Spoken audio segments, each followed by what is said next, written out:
Perkenalkan, nama saya Johnson Damanik, saya dari kelas 12 IPS 3. Di sini saya akan menjelaskan perjuangan bangsa Indonesia dalam mempertahankan kemerdekaan Indonesia. Penjelasan alur dalam gambar tersebut saling berkaitan.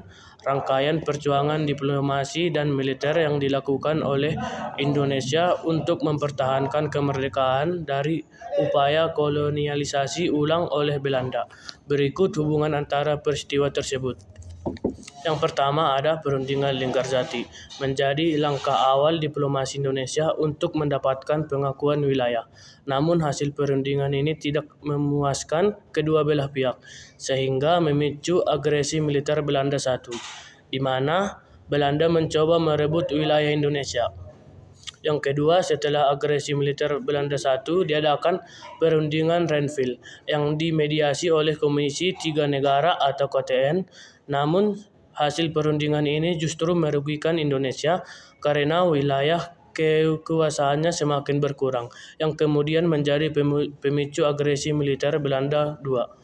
Yang ketiga ada agresi militer Belanda II menyebabkan pemerintah Indonesia terpaksa membentuk Pemerintahan Darurat Republik Indonesia atau PDRI di Bukit Tinggi untuk memastikan kelangsungan pemerintahan. Sementara itu, dukungan internasional untuk Indonesia semakin kuat melalui konferensi Inter-Asia yang mendesak Belanda menghentikan agresi. Yang keempat ada serangan umum 1 Maret 1949 menjadi strategi militer Belanda Indonesia. Yang keempat ada serangan umum 1 Maret 1949 menjadi strategi militer Indonesia untuk menunjukkan ekstensinya kepada dunia internasional. Aksi ini mendorong dilakukannya persetujuan Royan-Royan yang menghasilkan penghentian konflik dan kembalinya pemerintahan ke Yogyakarta.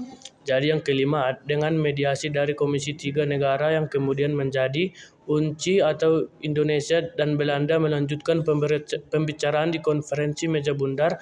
Hasilnya Belanda mengakui kedaulatan Indonesia meskipun dalam bentuk negara atau federal atau RIS.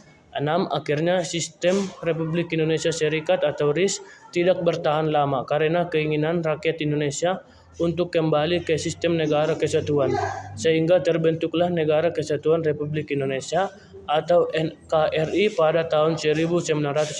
Sekian penjelasan dari saya, terima kasih.